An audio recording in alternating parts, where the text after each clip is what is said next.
everybody, welcome back to Marvel Avengers Alliance Redux content here on G4G. I am Dr. Evil, and this is Mr. Bigglesworth over here. We do not gnaw on our kitties. Anyway, so this is the second video I wanted to do today because these are not particularly too long, and that is I wanted to go over the video, the section of the video that Kingfisher did way back in 7 years ago. This particular video that he did was the Spitlord combo, which was Spitfire and Star-Lord, and it made use of a lot of extra procs. It was a common thing to do it with Union Jack, Hogun, Rocket Raccoon, Spino, or Spider-Man Noir. I like to call him Spino. This was a common team style to use for both offense and defense. You would tilt your armory to mostly blasters and scrappers if you could. You would buy offensive items for your armory and slot them in, and you would go full bore glass cannon knockout punch.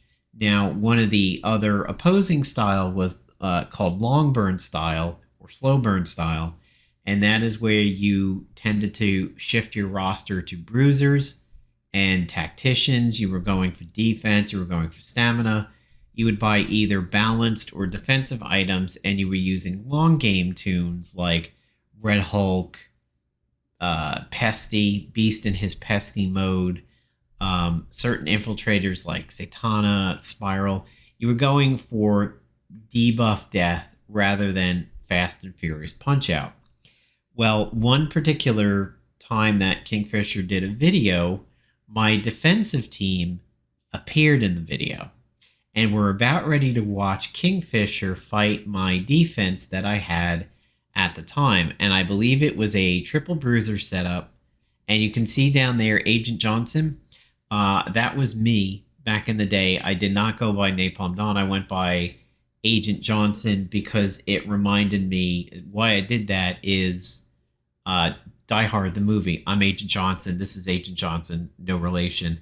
That's where that came from. So it was sort of a nod to Die Hard movie, whereas my online nickname, Napalm Dawn, is a reference to I love the smell of napalm in the morning, dawn.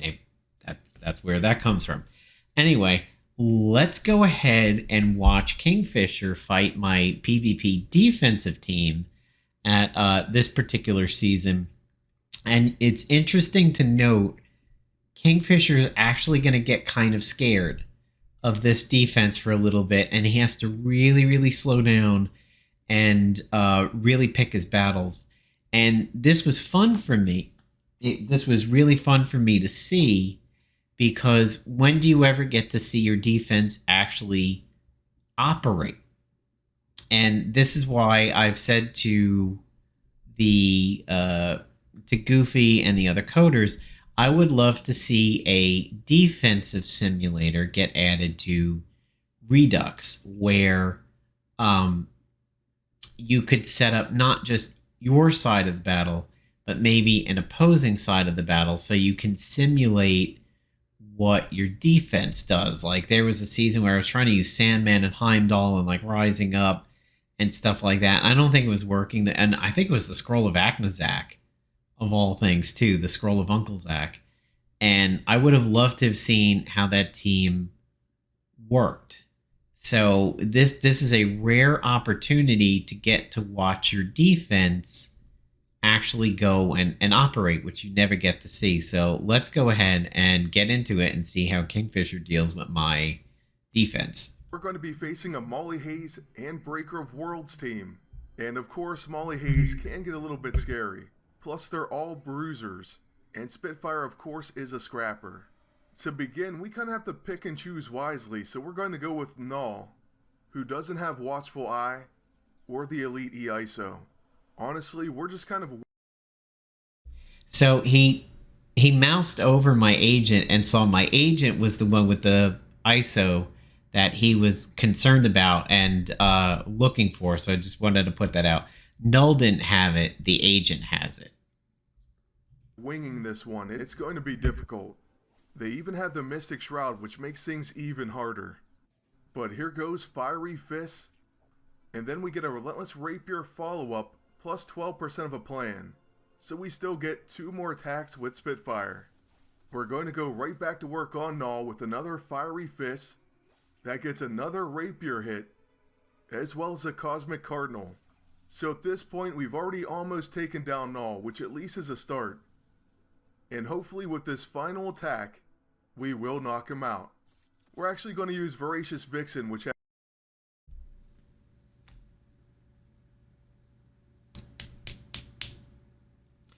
That's all I gotta say about the beginning of that. Absolutely fucking unbelievable. Multiple Relentless Rapier procs, 12% of a plan, Cosmic Cardinal. Even if he was using the Elite ISO, I think what would have happened is he just would have picked a different target because of Spitfire being so melee based and a Scutcheon or the Elite ISO causing the drain on melee attacks would have been a problem because the Relentless Rapier would have caused the drain too. Cosmic Cardinal would not. But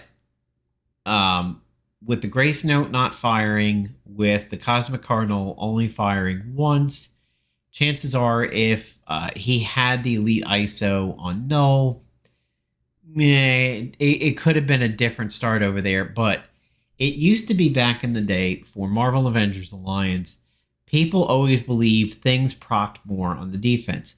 It became such a meme that the developers had to sit there and say multiple times, that is not true. That is not in the code.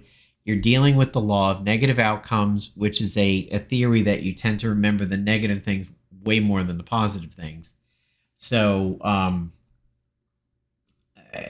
taking into account the law of negative outcomes, it feels like that happens more on the defense. It's not true. You're tricking yourself because it is something that bothers you and annoys you. And you can see here in this video, as a tail goes by, his offense is doing a good amount of procs. You had a very crucial 12% of a plan, and you have multiple rapier hits over there. And Spitfire went 3 times because of 12% of a plan. If I was running anything other than bruisers, this match could actually probably be over at this point. So let's continue. has Fatal Blow and put Spitfire right back to full health and stamina. Then with my agent, I have to use the Blackest Void to remove the Mystic Shroud, and that's the end of his turn. Molly of course uses her Raspberry, so she's getting set up for her temper tantrum next round. With Star-Lord, we're going to use his Spray and Pray. It at least has Impaired Cornered and applies Rising Up. So my Grace Note fired, but it didn't do any damage. Not too sure what shield was going on. I'm not really too sure why it didn't do damage, but yeah, I got a proc, didn't do anything. He gets a proc, Null gets his head shit on. Right now, I'm not sure what we're going to do about Molly, but hopefully we can at least take her down to where she'll bleed out. My agent does his agent protected against my Mystic hit. That actually was bad news for him. I'm going to give you a few seconds to put down in the comments why him protecting against my Mystic hit was actually bad. So, do do do do do do do do do do do do do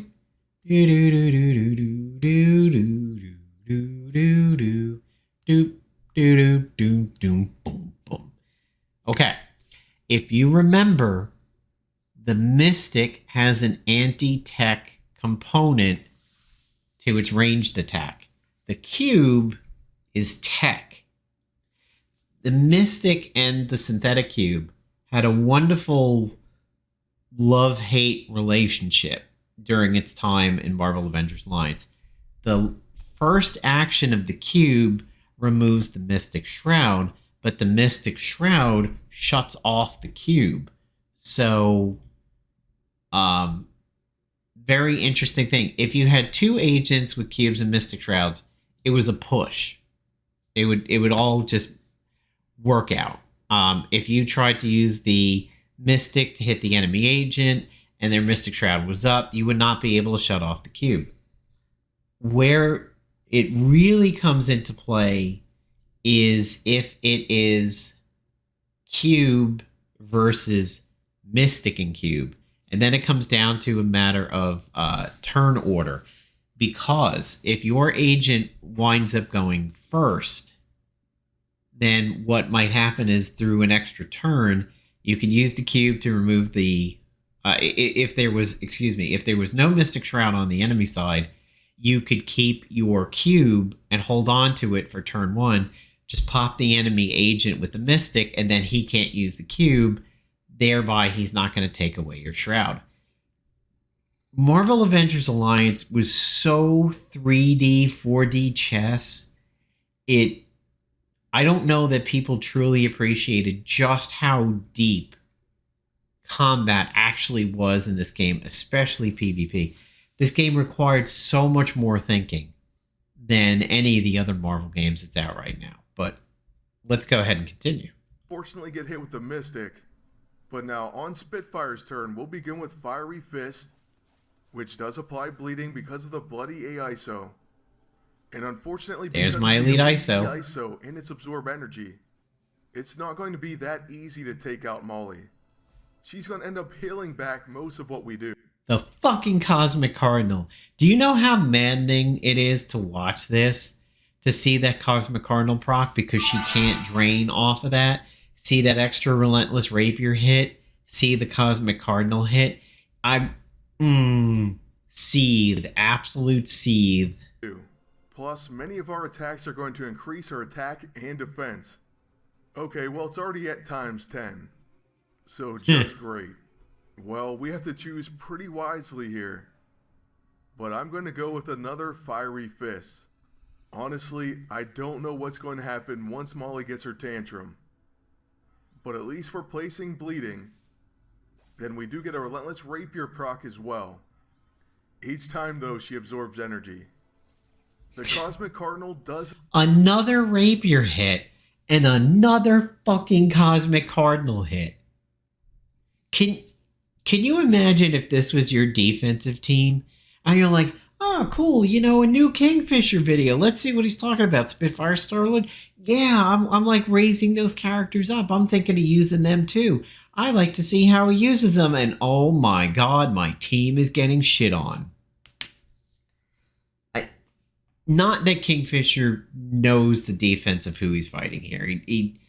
Nobody's going to necessarily know that Agent Johnson was me. I don't even know or going to predict that Kingfisher knows of my existence, knows that I produce content like he did, streamed before he did. He probably doesn't know me from Adam. But to see this video and see my defense just get wrecked hurt so bad. It was like, man, that was just a total solar plexus punch to watch this. However, on the opposite side of that, to see him actually be very, very cautious with my defense and be quite concerned with the loadout and the setup and also getting a little bit scared of Molly Hayes, that was satisfying to be like, wow, Kingfisher's actually like, damn, this defense is... I got to be tactical on this. I'm a little bit scared about it. However, even though his head may have been tactical, his characters are just straight up brute forcing this. Doesn't hurt. At least as far as that elite EISO. And see, okay, so look. Notice his cube is not usable. That's because he defended against my Mystic. That's the fun of the Mystic cube combo. Here's another range attack. Meaning we'll go with the Grace Note and just hope for the best. It's probably going to get a proc. Okay, well, it does crit. And she's a little bit low. Plus, she does attack and will take 2 stacks of bleeding. And absorb energy. So at the beginning of her turn, she bleeds out. Crisis averted. And with that, this enemy team has no chance. Now, we do use Quantum Leap, but we could have staggered him. This team has no chance. Because that right there will happen. She'll miss with her unarmed attack. Fortunately, after this Cosmic Cardinal proc, we did get 12% of a plan. So we can now use our level 2. That does play staggered, allowing Spitfire to hit the agent. So here comes a trick shot. It hits and it's going to place that debuff. Then right away Spitfire takes advantage of it with a follow-up attack. Once the agent attacks with the Mystic, he's going to bleed out, so that's another win. And although we did get a little bit scared for a second, it ended up being a pretty easy victory overall. Fuck you, Kingfisher. Fuck you. No, regardless of the outcome, it was certainly nice to see how my defense was oriented. We never got to see Null go, unfortunately. The Mystic is magic, and if you remember, the Mystic magic-related things had to do with Null's meteor stacks. Really, unfortunately, I couldn't learn that much from how my defense was there. Null was taken out of the picture before he could do anything. Molly was taken out of the picture before she could really do anything for the most part. My agent performed admirably. He absolutely went down with the sinking ship. The Mystic pop early was good. That certainly was a good thing to see over there, because that would have been a smart move if I had been controlling the characters. The Mystic popping his cube so that he couldn't use it was good. Blackest Void already went out. Oh well, but he wouldn't have been able to use Light Fantastic, so he wouldn't have cleaned debuffs. He wouldn't have created that heal on hit. And yeah, and then the attempt to use the Mystic again. Grace Note made sense. It just sucks that the first one got absorbed by something, and then my remaining shots were dodges. That goes to show you that the original PKB method of setting up your tunes has merit. Some people like, no, I want to go all chaotics. I want to go like straight down the middle. The PKB method for ISOing your characters was to favor hit points and attack, crit or accuracy, which would give you crit, and then pick one of the two defensive stats, whichever the character was naturally better at, defense or evasion, and build that one up. Originally, it had no provisions for stamina because stamina was not a major concern in PvP. Then we got that patch where stamina was a hot commodity in PvP, and it was worth its weight in titanium. And that's when the drain meta started, because now stamina actually mattered. So draining the enemy of stamina was a valid source of attack, because it was basically a stun. If you drain stamina and you force somebody to recharge, that's the equivalent of a stun. For all purposes, they couldn't do anything. The only thing where it was different from a stun is that they would still be able to defend if they were out of stamina. If you stun somebody who's a protector or a defender, they're not going to jump in and defend against the attack. So, yeah, poor Molly. I mean, Molly and Fantastic Four's Invisible Woman with the air pressure ISO that created that as long as people were shielded, they couldn't get debuffs, sort of like a replenishing Mystic Shroud. That was a ugly time in PvP defense, and everybody was so scared of Molly at that point. And actually, that Null and Molly defense did really well. Despite their performance against Kingfisher, they actually did pretty well for defense that season. So I'm going to let this video play out for just a few moments, because Hafe and Fixer is a really odd combination. So I kind of want to see what the agent is doing in this one. I think he might have magic warding or something going on here, but Fixer and Hafe is really, really odd.